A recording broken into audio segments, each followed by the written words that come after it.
अधिकतर लोग अक्सर अपनी असफलताओं का दोष अपनी बुरी किस्मत पर मढ़ देते हैं, लेकिन दुनिया में ऐसा कुछ भी नहीं है जिसे कोई व्यक्तिगत प्रतिभा से नहीं छू सकता। जीवन किसी भी क्षण बदल सकता है और कोई भी केवल ऊंचे लक्ष्य निर्धारित कर सकता है और हर दिन उनकी ओर बढ़ सकता है। यह बात मोहम्मद अली शिहाब से बेहतर कोई नहीं जानता। कभी टोकरी बेचने वाले और गरीबी के कारण अनाथालय में बचपन बिताने वाले 2011 बैच के आईएएस अधिकारी अपनी लगन और कड़ी मेहनत की बदौलत आईएएस अधिकारी बन गए। आइए उस शख्स के बारे में बात करते हैं जिनकी किस्मत ने उन्हें अपना बचपन अनाथालय में बिताने के लिए मजबूर किया, लेकिन अपनी कड़ी मेहनत के दम पर उन्होंने सिविल सेवा परीक्षा पास की और आईएएस अधिकारी के पद के लिए क्वालिफाई किया। उनकी यात्रा निश्चित रूप से आपको कई मायनों में इंस्पायर जरूर करेगी। मोहम्मद अली शिहाब का जन्म 15 मार्च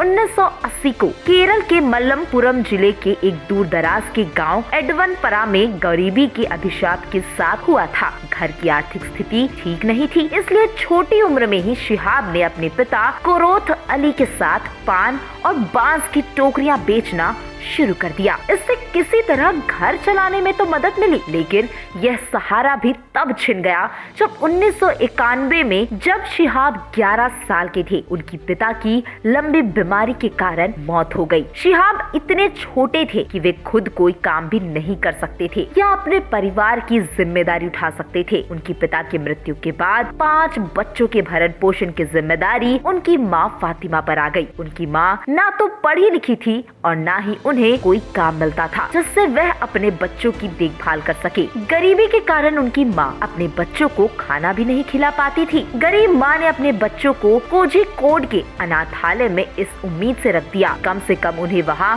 भरपेट खाना तो मिलेगा। अनाथालयों के बारे में लोग चाहे जो भी सोचे, लेकिन शिहाब के लिए ये अनाथालय वरदान साबित हुआ। यहाँ उन्हें न सिर्फ भरपेट खाना मिल रहा था, बल्कि वह रास्ता भी मिला जो उनकी जिंदगी बदल देगा। वहाँ रहते हुए शिहाब का ध्यान पढ़ाई की ओर गया और अच्छी बात ये रहे कि वो वहाँ के दूसरे बच्चों से ज्यादा होशियार निकले। अनाथालय में अपने 10 सालों के दौरान उन्होंने एक बुद्धिमान छात्र के रूप में सभी का ध्यान आकर्षित किया। अनाथालय भले ही आम स्कूलों जैसा ना हो, लेकिन जिन हालातों से शिहाब बाहर निकला था, ये जगह उसके लिए किसी जन्नत से कम नहीं थी। अनाथालय में रहते हुए उन्होंने जो डिसिप्लिन सीखा, उससे उन्हें अपना जीवन व्यवस्थित करने में मदद मिली। वहाँ रहते हुए शिहाब ने खुद को काबिल बनाया। यूपीएससी क्लियर करने के अलावा उन्होंने राज्य स्तरीय लोक सेवा आयोग परीक्षाओं का भी प्रबंधन किया। इस दौरान उन्होंने वन विभाग, जेल वार्डन, रेलवे टिकट परीक्षक आदि पोस्ट के लिए भी परीक्षाएं दी। शिहाब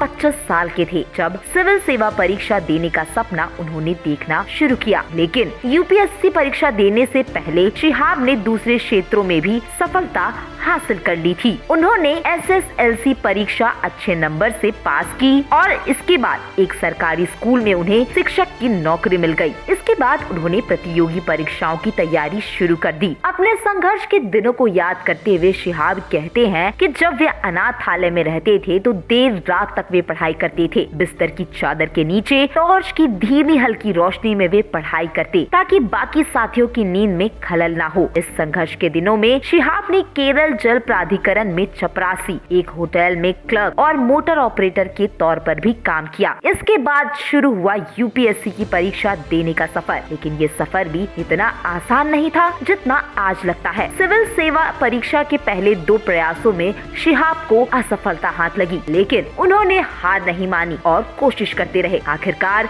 वह साल आ ही गया जब एक गरीब पान बेचने वाले और एक मजबूर माँ का बेटा अपने सपने पूरा करने में सफल हुआ। शिहाब ने 2011 में अपने तीसरे प्रयास में यूपीएससी परीक्षा पास की। उन्हें ऑल इंडिया 226 रैंक मिली। अंग्रेजी में उतना अच्छा ना होने के कारण इंटरव्यू के दौरान शिहाब को अनुवादक की जरूरत पड़ी, जिसके बाद उन्हें 300 में 201 अंक मिले। इसके बाद शिहाब की पोस्टिंग नागालैंड के कोहिमा में हुई। हर साल हजारों छात्र यूपीएससी परीक्षा का प्रयास करते हैं, लेकिन केवल कुछ ही सफल हो पाते हैं और हजारों 1 या 2 प्रयासों के बाद हार मान लेते हैं। लेकिन मोहम्मद अली शिहाब की ये कहानी कड़ी मेहनत और समर्पण का एक आदर्श उदाहरण है। अगर वह तमाम बाधाओं और सीमित संसाधन के बावजूद ऐसा कर सके तो आपके पास क्या बहाना है। इसी के साथ दोस्तों आज की वीडियो में इतना ही।